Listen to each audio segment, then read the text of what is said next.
You can live without me, but the child we're expecting, they need me. Are you saying divorce? No, not divorce. I'll be moving out. Please take care of my parents. That's quite selfish of you. But I know once you've made up your mind, there's no changing it. Go ahead, do as you please. The following weekend, David packed his bags and left with Ashley, his lover, who had come to pick him up. I sent David off with a smile. A smile that was slightly forced. My name is Caroline. I'm a 48-year-old housewife. My husband, David, and I met at the bank where we both started our careers, and we've been married for 25 years. He's a 52-year-old banker. We have 2 children. Our son, Michael, is a 21-year-old college junior. Our daughter, Emily, is a 17-year-old high school junior. David was 4 years my senior and the most promising of our cohort, having been promoted to a managerial position faster than anyone else. Back when we first met, I was quite popular at work, thanks to my looks, receiving a lot of attention from the male colleagues. Among them, David pursued me the most earnestly. We were considered a perfect match by everyone, envied by many. Our relationship progressed smoothly, and within a year, we decided to get married. Ever since we tied the knot, David and I have been juggling our careers while ensuring we send a substantial sum of around $2,000 each month to his parents. My father-in-law, once a dedicated employee at a modest trading company, found his life turned upside down following a harrowing accident that left his right side significantly impaired, rendering him unable to fulfill his professional duties. This unfortunate turn of events precipitated his premature departure from the workforce, a tough pill to swallow especially as he had just celebrated his 50th birthday. On the other hand, Margaret, my mother-in-law, had embraced her role as a homemaker from an early age, having married young and consequently, she lacked any formal work experience outside her domestic duties. Overwhelmed with the care of her husband, the idea of stepping into the workforce was a bridge too far for her. Navigating my relationship with my in-laws, particularly Margaret, has always been akin to walking on eggshells, leaving me anxious about the prospect of potentially having to cohabitate with them. Our occasional family visits to their home would often see myself being burdened with various chores. It was during these visits that I couldn't help but notice Margaret flaunting new attire and accessories, sparking a nagging question in my mind whether our hefty financial support was truly justified. Despite these reservations, David's disinterest in merging our households, coupled with Margaret's assurance that the monthly checks obviated the need for us to live under one roof, led me to acquiesce to this arrangement. If I can receive an allowance, then it's not necessary to live together. Although forking over $2,000 every month wasn't without its challenges, it was a commitment I embraced without bitterness. The majority of my earnings might have been earmarked for this purpose, but I harbored no ill feelings, buoyed by the knowledge that our combined incomes were sufficient to shoulder this burden. Unbeknownst to David, I had a safety net in the form of rental income from a property I had inherited following the premature death of my own parents, providing us with the financial flexibility to sustain this support. Ironically, the arrangement to minimize interactions with Margaret, a source of considerable tension, proved to be a silver lining for me. The birth of our son, a milestone that filled our lives with immense joy, prompted a significant shift in my career trajectory, leading me to embrace the role of a full-time homemaker, much like Margaret had done years before. I had always cherished the notion of us being just another ordinary family, blessed with a simple, contented existence. I held on to the belief that we shared a collective happiness, a sentiment that, as it turned out, was perhaps more my own than a shared family reality. 5 years back, that's when the first ripples of unease began to disturb the calm of our household. It was a significant period of transition, with Emily stepping into the bustling world of middle school and Michael navigating the challenges of high school life. This newfound independence among the kids provided me with the opportunity to re-enter the workforce, landing a position at a local accounting firm not far from our home. There, amidst the maze of files and numbers, I embarked on the arduous journey toward becoming a certified public accountant. Meanwhile, David, my husband, had ascended to a higher rung on the corporate ladder, a promotion that brought with it increasingly late nights and an uptick in business trips and golf weekends that often kept him away from home. The nights David spent away, supposedly wrapped up in work commitments or unwinding on the golf course, planted seeds of doubt in my mind. Yet, every time such thoughts threatened to bloom, I'd hastily uproot them, clinging instead to the trust that had long been the foundation of our marriage.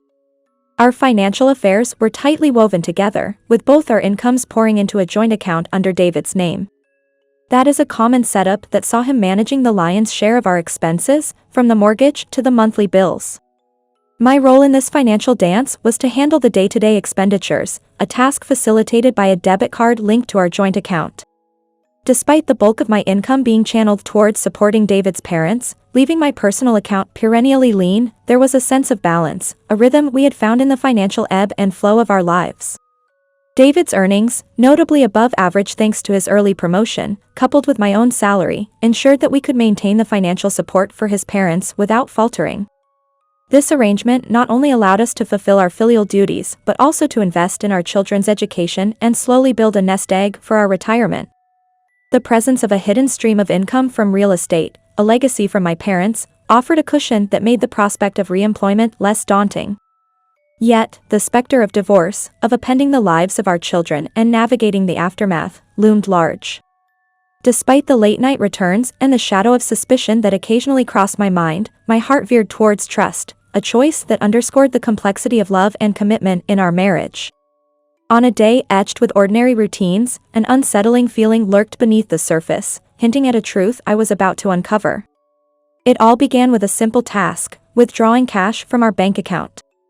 However, what I found was a balance that had inexplicably dwindled, a stark contrast to what I had vividly remembered from my previous visit. This discrepancy wasn't just a minor oversight.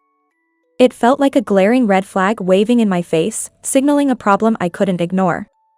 This moment wasn't the first time a sense of unease had crept in, but it was the first time I couldn't brush it aside.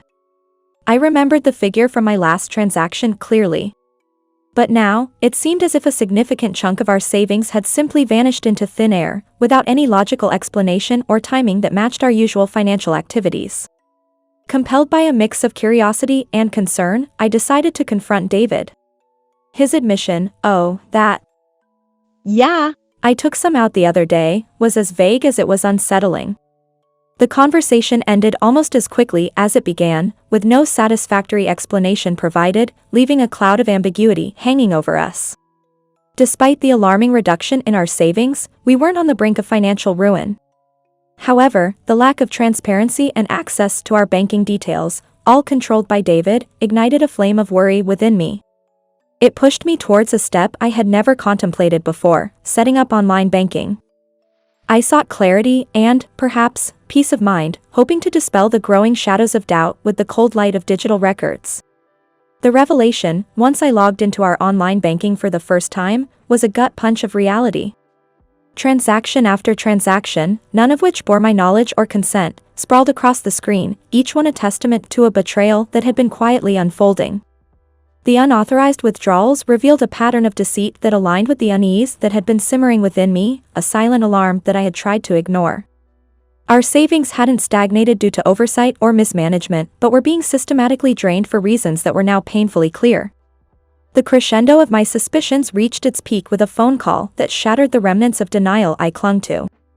On a seemingly uneventful Sunday afternoon, the shrill ring of our landline, a device that had become more of a relic in our digital age, signaled a pivotal moment. The voice on the other end, a woman claiming to be pregnant with David's child, was the final piece of the puzzle. "Please divorce David. I'm pregnant with David's child." Her revelation, that she was pregnant with David's child, confirmed the nagging suspicions that had haunted me. The shock of her words was quickly overshadowed by a sobering realization. The signs had been there all along, pointing to this moment of truth. The conversation, if it could be called that, ended not with a bang but with the quiet click of the receiver as I stood there, engulfed in a storm of emotions, the reality of her confession weighing heavily on me. On an evening that broke the routine with its peculiarity, David returned home earlier than usual, bearing the weight of a conversation that needed to be had.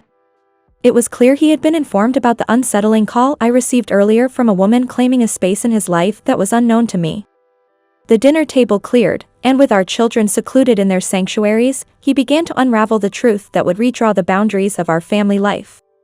He confessed to an affair with a younger woman, Ashley, a revelation that was as much a testament to his betrayal as it was to the fragility of our 2-decade-long marriage. The woman was pregnant, and David, believing in his responsibilities towards this new life, decided to leave our shared home behind. For 25 years, I've known David to be a man of stubborn resolve, his decisions immovable once made. He justified, framing his departure as a noble act rather than the abandonment it truly was.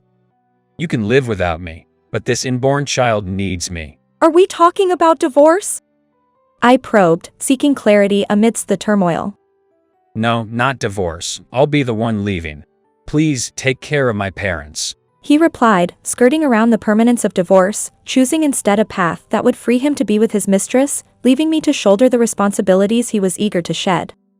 His audacity was unparalleled, a selfishness so profound it seemed to detach him from the realities of our shared life.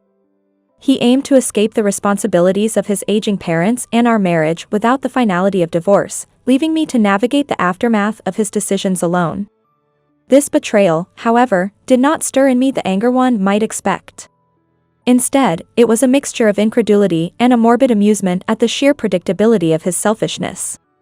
I found myself saying, a mix of resignation and sardonic humor coloring my tone. But I know you too well. Once you've decided, there's no turning back. Do as you wish. The following weekend marked the physical manifestation of his departure. David, with his belongings in tow, was ready to step into a new chapter with the woman who had been waiting for him. She was a figure from the nightlife, known for her flamboyant style and heavy makeup, a stark contrast to the life and family we had built together.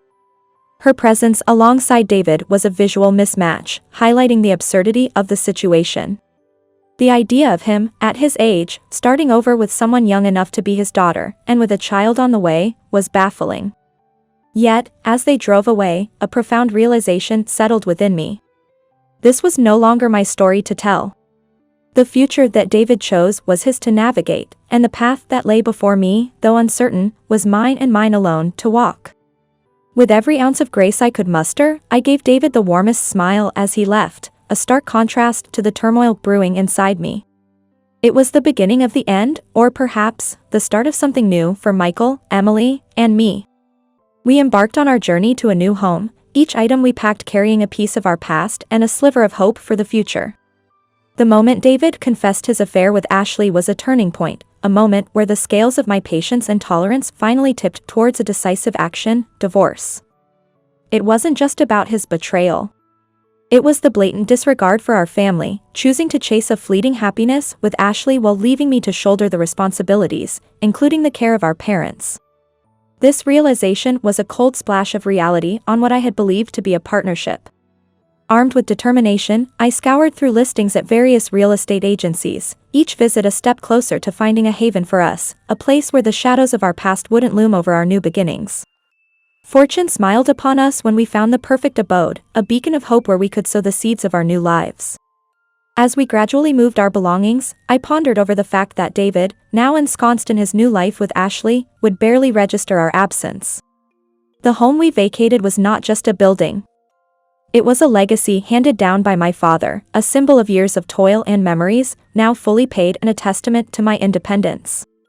Deciding to rent it out was not just a financial strategy but a declaration of my autonomy, ensuring a steady income stream that would buffer us against the uncertainties of a future post-divorce. The house, with its prime location, quickly attracted tenants, solidifying my belief that we could weather this storm with resilience and financial security. Then, as if on cue, David's call came through, disrupting our peaceful dinner in the new house. His voice, laced with confusion and a hint of accusation, demanded to know why the month's support payment hadn't been made. "What do you mean? It seems you haven't sent this month's allowance yet." The missing $2,000 was a stark reminder of our once intertwined lives. Margaret, acting as the messenger, had brought this issue to his attention, sparking an unexpected confrontation. But my resolve was firm. I had no intention of continuing the financial support. I had come to a crossroads where the path of obligation towards David's parents no longer held any sway over me. Their expectations, once a towering presence in my life, had diminished to whispers I could easily silence with the mere push of a button. Blocking their calls was a symbolic gesture of cutting ties, a liberation from the weight of unchosen responsibilities. You said you understood. David's voice crackled through the phone, a mix of bewilderment and indignation. Why haven't you sent the money? His plea, tinged with desperation, failed to stir the empathy that once governed my actions. I retorted, understanding was never synonymous with agreement. My acquiescence to your stubbornness was misconstrued as consent.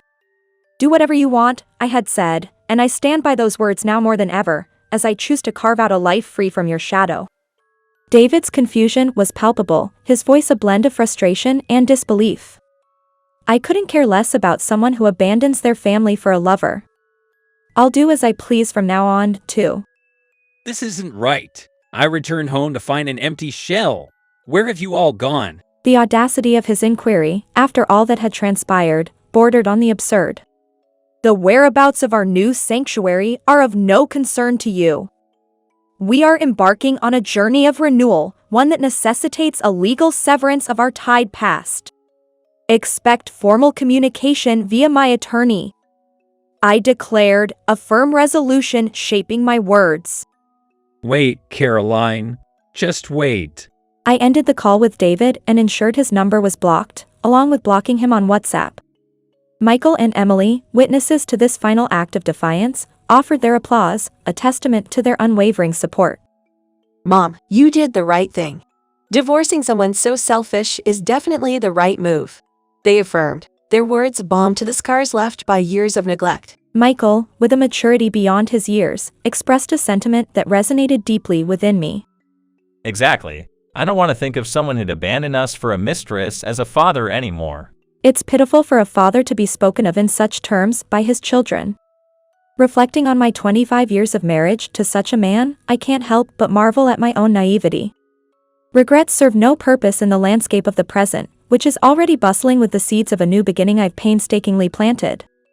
With a vow to face forward, I promise to live for the bright future ahead, for my beloved children, Michael and Emily, and, most importantly, for myself. It wasn't just about moving on. It was about reclaiming our lives and finding happiness in our independence and in each other. The process of divorcing David, facilitated by a skilled attorney, unfolded more smoothly than I had anticipated. The lawyer's adept negotiations ensured that we secured a settlement that was generously above the standard, much to David's dismay. The most unexpected twist came when it was revealed that Ashley's pregnancy was nothing but a lie, a manipulative tactic intended to expedite our separation. When David, now free from our marital ties, attempted to marry Ashley with the condition of cohabitating with his parents, she balked at the idea and fled the scene. This outcome, though unforeseen, was somehow anticipated given Ashley's character. To add insult to injury, he discovered that Ashley had misused his credit card left in his care, racking up a significant debt in a desperate attempt to sustain his facade of a new life with her. The financial strain of his alimony payments, combined with her reckless spending, had nearly drained his savings dry. The apartment he had leased, envisioned as a love nest for him and Ashley, became just another casualty of his poor choices, forcing him to retreat to his parents' home, a broken man.